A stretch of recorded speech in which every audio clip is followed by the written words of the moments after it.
Cairo, Seattle. It's time to get schooled with the professor, John Clayton. Welcome to the debut of the John Clayton podcast on 710 ESPN Seattle. And what we do on this podcast is going to be go into NFL history, go into sports history, baseball history, try to tell anecdotes, try to tell current events, keep you updated on news, opinions, all those different things.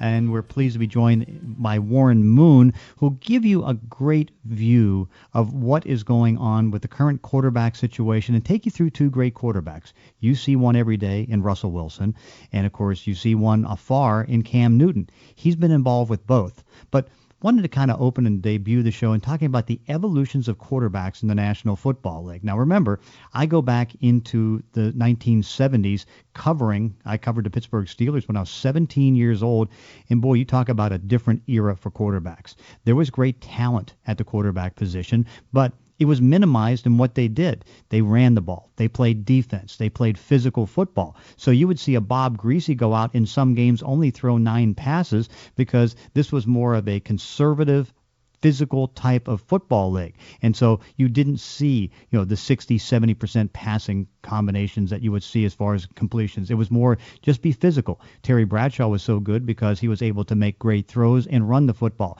Bob Greasy was so good because he was able to control it, but the stats were so different. The passes weren't there. And so that was the first kind of generation of the modern era quarterback. And then the next juncture where it changed was in 1983. In 1983, it was just an incredible draft. I still remember there's so many crazy aspects of it. First, you had John Elway. He ended up not wanting to go to the Colts, and so he ended up working a trade so he gets to go to the Denver Broncos by threatening to play baseball. But he comes in. Then, of course, Jim Kelly, he was drafted, but decided, I'm not going to play in Buffalo. I'm going to go into the USFL and play for Houston. Of course, a great little anecdote about that is that Jim Kelly ended up being the MVP the first year in the USFL, and he had a choice. He can get a car or he can get a year's free supply of beer. He took the beer, and the beer company complained because it was just so much. But that was it. And then there was Dan Marino, who came in with one of the greatest arms and one of the great quarterbacks in NFL history. Ken O'Brien was in that dress. But that started to change it because then it started to really work with quarterbacks making a little bit more power. It also was in conjunction with what Bill Walsh was doing in San Francisco. He had Joe Montana, and he had this creative offense, which was much like basketball. You have basketball plays, guys moving in different parts, and Joe Montana, ran what was called the West Coast offense, which you see now, and he did it at such a high level. That started to change the game, and with the talent of the 1983 draft, and the next year when Warren Moon came in, of course, he ended up going into the CFL, and of course it was a wait forget it. Steve Young came in 1984. That started upgrading the talent at the quarterback position to a point where if you had a Dan Marino, if you had a John Elway, you're going to be in the playoffs because they were so good, so talented. And then when Jim Kelly came in, he was running the K-gun offense, which is, very similar, I guess you could say, to some of the things that are out there right now. It's kind of a spread. It was a very simple offense. I mean, really, it took no more than like 3 seconds for Jim Kelly to be able to, get the play out because it was just so basic, just a couple numbers and there you go. It was a great time. And so that's took the quarterback position and enhanced it and started to show the league it's like, okay, you don't just necessarily have to have a great defense and a great running game. If you have the quarterback, that quarterback may be more important. Then we get into the 1990s.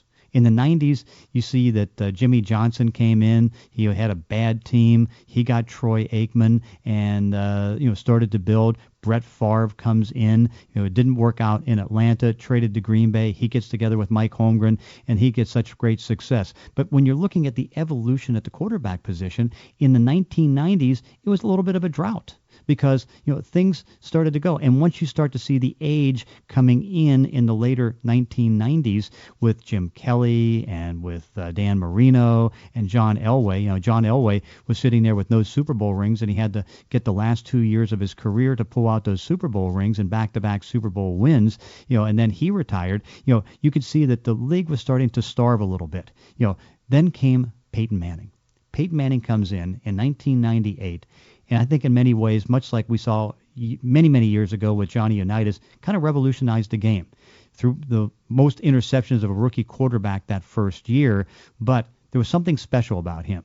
You can see that he was smart. He had a decent enough arm, not the strongest arm in the league, but a good arm. But he was able to start doing a little bit more shotgun formation and starting to make the quarterback in a position where now it's starting to him controlling the game and calling a little bit more of the plays. Tom Moore, who I've known really for about 45 years, was his offensive coordinator, and he basically just put everything in the hands of Peyton Manning. So Peyton Manning's doing the gyrations, he's doing all those different things, and it started to elevate the quarterback position. But at that time, the talent wasn't there, because you could go and you could see that they would go and take guys from the USFL, have them over there. Of course, that was a developmental league in Europe or in the World League, and put them over there. And guess what? Next thing you know, they bounce back and become a starting quarterback. Quarterbacks were old. In fact, that was probably one of the oldest ages for quarterbacks. And so now here comes Peyton Manning, and he starts to, revolutionize the position in the sense that,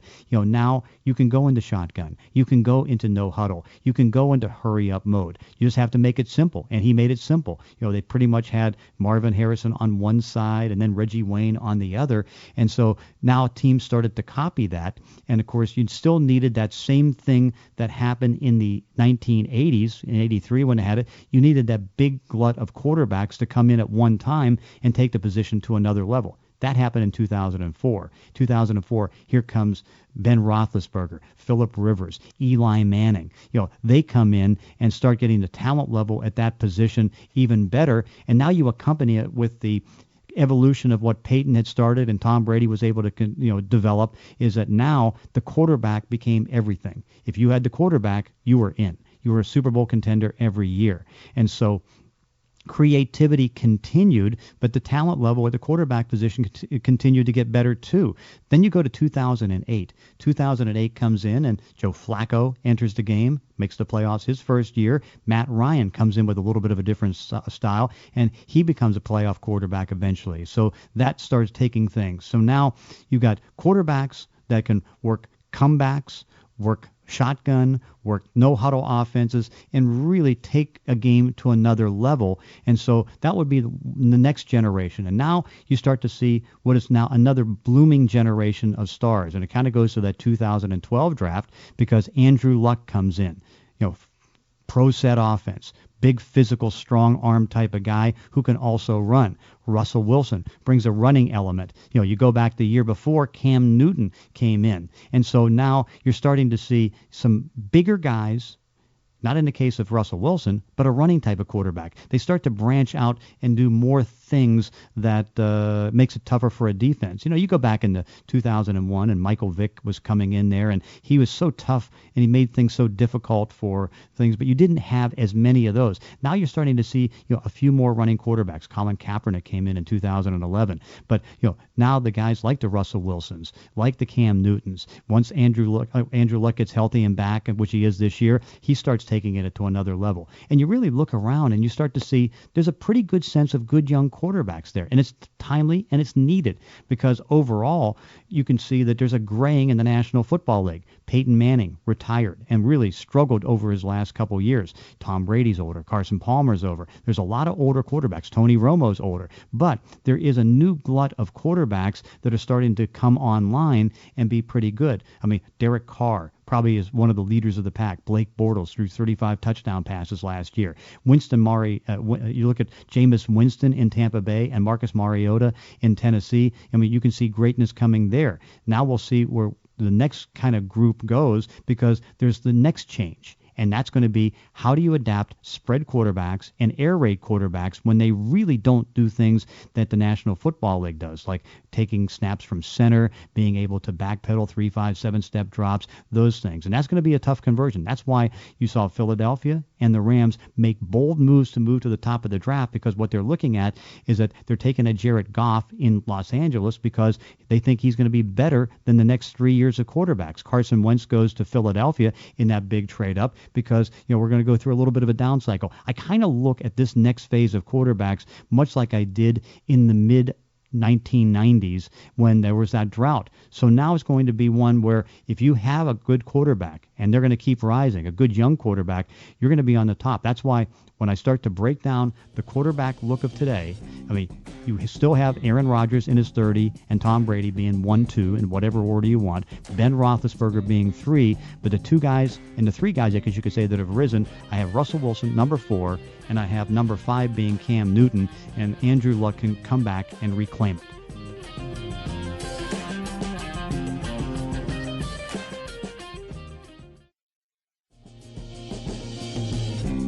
Joining us right now, Warren Moon on the First Podcast. And Warren, well, obviously we got to talk quarterbacks. You're a Hall of Fame quarterback, but your involvement with 2 of the best young quarterbacks in the game, I think, have to play into this. First, the fact that you're in Seattle and you get to work and at least talk to and help out Russell Wilson. What do you see from him? I just see a great command of what he's doing right now, and I think you've seen that evolve over the last 4 years since he's been here, and now he's even taken another step to start to learn what the defense is doing and understand that side of the football. So this kid is, with all the success he's already had in his first part of his career, I just see him still improving because he keeps trying to make himself better each and every year, and you just don't see a lot of quarterbacks that do that, especially when they hit a certain peak in their career. You talked about the guys like Manning or Brady and people like that. Those are the type of guys that continue to keep trying to get better, and Russell's had put himself in that type of class because he keeps trying to improve. What did you see from Russell that first year, and what type of advice or suggestions did you give him? The big thing I saw from Russell when I first saw him in rookie minicamp was how much command he had coming out of the huddle right away. A lot of times when you're given that playbook in that first day or two in a minicamp, the first time you've ever seen what you're going to do, you're still thinking about the play that you just called in the huddle, about what your reads are, where everybody's lined up. You could tell Russell had a great command of what he called in the huddle just by the pace of how he got everybody up to the line of scrimmage, the pace of how he went through his cadence. Look out, here comes the pressure, steps up, Melton's got him wrapped up, he gets the ball away, Marshawn makes the catch, makes one man miss. But how about Russell Wilson avoiding the sack in the arms of Henry Melton and still getting rid of the ball? The way he changed plays early in his career in that first minicamp, you could tell he had a good command, so that showed he put the work in. And that's what I always preach to him, just the amount of work that you put in, you're going to get the results. But he had a great work ethic before he got here, so it wasn't something I had to try and drill into him. It was something that I just had to keep reminding him, but he already had that. So when did he take that next step? I thought he took it about halfway through that first season, believe it or not, when the coaches finally realized this kid can handle more of our offense and we need to give him more. And you saw how he took off in that last half of his rookie year where they had those games where they scored like 45 and 50 and 50 points. Touchdown, Seahawks! An absolutely perfect on-the-money pass down the middle of the field to tight end Zach Miller, a 24-yard touchdown strike, and oh my word, the Seahawks on top, 37-0. We've got 6 seconds to play here in this first half. He really took off throwing the football, and then when they got into the playoff game against Atlanta, you saw how, when he had to throw the football, how he could throw the ball if he really needed to. So I think that's where he really started to take off the second half of his rookie season, and then he just kind of built from there. So what happened in the second half of last season? Because it looked like he took not maybe the final step, but a major step. I think a lot of it had to do with Marshawn not being there. The coaches realizing that maybe we're going to have to throw the ball a little bit more because Marshawn is hurt right now. Even though Thomas Rawls was running the ball well, they didn't know what to expect from Thomas week in and week out, but they knew they had Russell. Seattle has just broken the 100-yard mark for rushing. In fact, 101 team-wide. Russell takes the shotgun snap. A lot of guys rushing, throws to the end zone. Wide open is Doug Baldwin. Touchdown, Seahawks! They knew they had a really good receiving core that was really starting to gain that chemistry together, and now it was just a matter of calling more plays and getting more in sync. And I think having the offensive line really settle down and give him good pass protection really helped him settle down as a quarterback. And once he felt good in the pocket and comfortable in the pocket, that's when that ball just started to come out with great timing and great confidence. What more things will be seen of him this year? I think you'll just continue to see him throw the football as well as he did last year at the end of the season. I think he'll build off of that. The chemistry he has right now with Doug Baldwin, with Tyler Lockett and Jermaine Kearse, I mean, that is a great feeling to have that type of chemistry and that type of comfort with those guys. And then you're going to add Jimmy Graham back into the mix once he's healthy to go along with some other young players like a Clayton Williams or people like that might help the football team.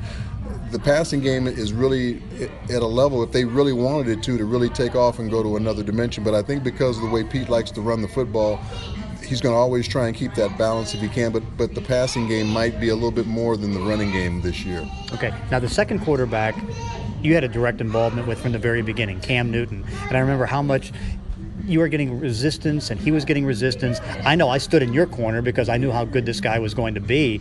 And so talk about his development, what you first saw in him. Well, I just saw this tremendous physical specimen, first of all. I mean, he made me look like or feel like a small man when I was next to him. I mean, he's 6'5", maybe 6'5 and a half, 255 pounds, just a physically, cut human being with great physical ability. Quarterback draw straight upfield. Cam Newton inside the 25, still running down to the 20-yard line. Man, he is dangerous. And then you look at what he did in college, never losing a football game his first year there at Auburn, winning a national championship. He won a national championship in junior college, was very successful in high school. So he had really seen nothing but success, but there was a part of his game that needed to be tailored towards the NFL game because he was never asked to do that in college in the type of systems he was in, especially in college as well in the spread system. So that's where I was brought in to try and help him with his footwork and his fundamentals and things like that. And he really took on to it. He's a very, very hard worker, a very talented kid, but also a very caring guy, a guy that's really misunderstood because of the way he comes off sometimes. And I think if people really gave him a chance just to see the type of guy that he is, they'd see he's not that bad a guy. He's immature in some ways, which a lot of us are at that age. I mean, when you come out of college at 19, 20 years old, you're going to be a little bit immature. But he had enough maturity in other things to make him very successful on the football field. Talking to Warren Moon, the one thing I know, because I was tight and have been tight with his ex-general manager, Marty Herney, because, all the things that were out there against him, he was not good with his teammates. He didn't work hard. He wasn't a great leader. All of that was wrong. I heard all those things myself, but when I talked to his teammates at Auburn, they all talked about how great a leader he was. I talked to his center. I talked to a couple of his offensive linemen. I talked to receivers. I talked to guys on the defensive side of the ball. I talked to coaches on the staff. They all had great things and glowing things to say about him as far as how good a leader he was and how involved he is with the football team. So I really didn't know where all that was coming from, and I had to see it for myself and ask those questions for myself. Then I got a chance to spend about 2 weeks with him and his family, and I saw just a totally different side than what everything was being talked about him in the media. So the first year he comes out, gets 4,000 yards, was not a very good team, but he showed how talented he was. A little raw, and still needed more growing, but he came out strong. Yeah, I thought Mike Shula did a great job of coaching him and letting him do the things that he did best and felt comfortable with coming out of college, and then slowly built off of that. And a lot of coaches don't do that. They try and force a quarterback into doing things that he's not used to doing before he's ready to do them. And I think they did a great job of just easing him into their offense and catering their offense around what Cam Newton's strengths are. And I think that's why they've gotten the most out of him. Now they've built a pretty good football team around him on the other side of the ball, a great defense to go along with being able to run the ball. He dumps it off. It's intercepted by Luke Keeley, and he's going to go in for a touchdown. Holy smoke. Holy smoke. And then you put Cam's talents in there. That's why this team was 15-1 last year and have a chance to be just as good this year. You raise an interesting point because in the case of Russell Wilson and Cam Newton, they've had the fortune of having the same offensive coordinator since they've come into the league. Darrell Bevel for Wilson, Mike Shula there for Cam. And that helps so much to be able to have that consistency in your career starting out early, because now you're not having to learn a different offense every year or every 2 years and trying to perfect it. These guys have been in a system that they've been able to perfect and master, and I think that's why their careers continue to keep improving, because they have a really good feel for what they're asked to do, and the coaches know exactly what they do well in that system, what they don't do well in that system, and they stay away from the things that they don't do well. How important was the 2014 season for Cam? Because the one thing he faced adversity. He was coming off ankle injuries. He was really kind of slow getting into camp because he was a little bit behind. And then he has a car accident. And then from that, he soared. He really did, and I think he really came into that season a lot more dedicated to show people that I am a better player than what I showed last year. I did have some physical problems that I didn't talk about a whole lot, but now I come into this season healthy, not having to rehab any injuries, and now I can just go out there and play football and do the things that I'm taught to do, as opposed to having to worry about rehabbing some injuries that I had last year. And you saw the way he played last year. He had a lot of fun. His team had a lot of fun. The fan base had a lot of fun. And they took that all the way to the Super Bowl. Unfortunately, they didn't win it, but what a great year they had. Yeah. Now, in my ratings, I have Cam Newton as the 5th best quarterback in the league, and I have Russell Wilson as the 4th best. I don't know if you agree. First off, do you agree? I think they're all right in there. You could take that top 5 and toss them up, and you know, I don't think you'd be wrong in any of those places, but you still got to put Tom Brady up there at the top. You got to put Aaron Rodgers right up there at the top, and then everybody else that falls underneath those two guys. I think it's just up to what they happen to be doing at that particular time in the season, how well they're playing at that particular time. But all those guys deserve to be in the top 5. There's no question about it. What does it say, though, by quarterbacks in their 4th or 5th year being able to rise to that level? Because, I mean, there's such a hierarchy of great quarterbacks. A lot of them are getting older, but still there. Yeah, I think that's the thing that's helping this group right now, is that there are a lot of older quarterbacks in the league, and you're starting to see like a Peyton Manning retire. I think Tom will be the next guy to probably fall. You got down in San Diego, Phillip Rivers. I mean, all these guys are starting to get up there in age. Even Ben Roethlisberger and Eli Manning. So those guys probably have 2 or 3 more really good years left, and then this next group of guys like the Russell Wilsons and the Cam Newtons, they're going to take over the top spots in this league, along with Aaron Rodgers, who's still relatively young. So that's kind of the way that quarterback position goes. Finally, how the matchups end every year now if Cam Newton and Russell Wilson play each other. How special is that going to be? It may not be Brady Manning, but it looks like it's going to be a great rivalry. It really is going to be a great rivalry because of the type of teams that they have. The two teams are very physical teams, so they're going to be very physical games. They're going to be just, great battles in the trenches because both teams have great front sevens. Both teams have great defenses, the top defenses in the league. So that part of it is going to be good to watch, just watching these two teams battle that way.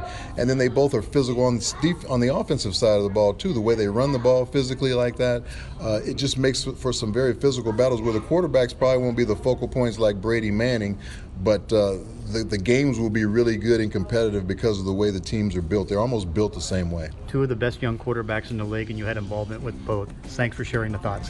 Thanks a lot, John. It was great to be involved with those guys. I'm glad I have relationships with them both, and hopefully they'll just have long, very successful careers. Great. Thank you. No that was problem. fun. Yeah. Anytime. Okay. Anytime you need me, I'm around. Okay. You have my number? No, I don't. Let me give it to you. Sure.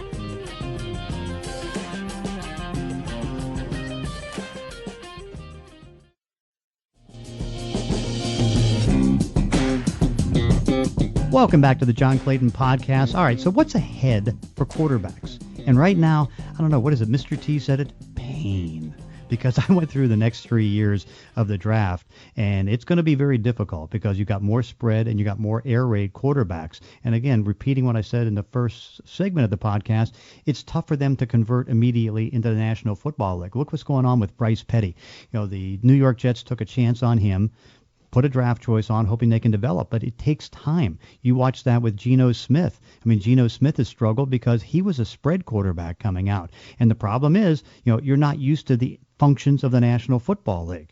So what you have is that you've got guys that don't know how to take snaps from center, and you have to try to make that conversion, process plays, even the simple thing of running a huddle. I mean, you've got guys now going into the National Football League that have never ran a huddle, and it's a very difficult thing to do. So what teams are going to have to do is maybe draft guys and let them sit for a couple years, hoping that they can take the time to develop. That's going to be the future. I mean, when you really look at the list of quarterbacks over the next 3 years, you can maybe say that, Watson, the quarterback from Clemson, Rashawn Watson, has a chance to be the next real good one, but that's one where you're still not sure. I mean, Washington State has a quarterback that I think currently ranks 4th among quarterbacks that will come out in the next 2 years. And so are they going to be good enough? But in the meantime, what I think you're going to see is some great young quarterbacks start to move into the elite class. Just like in talking to Warren Moon, when you think about how quickly it's been for a guy like a Cam Newton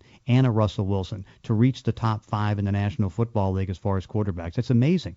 Now the next generation is going to be the Derek Carrs. It's going to be the Blake Bortles. Those guys. I mean, what's so good about this is now you have great rivalries. If Cam Newton can play at his level with a good defense, and Russell Wilson can play at his level with a good defense, they're meeting every year in the playoffs. It's not as great as, say, that great rivalry between Manning and Brady, but it's going to be very good, and you look forward to it because division winners get to play each other and winning quarterbacks get to play each other, particularly when the same conference. We really didn't see that back when it was Dan Marino and Joe Montana. They never really had a chance to go at each other too much except one time in the Super Bowl because they were in different conferences. Sure, you saw Marino go against John Elway. That was great. But Wilson is going to be a great one. Then, of course, you look at see how this next group of quarterbacks that were taken this year, they're going to be sitting.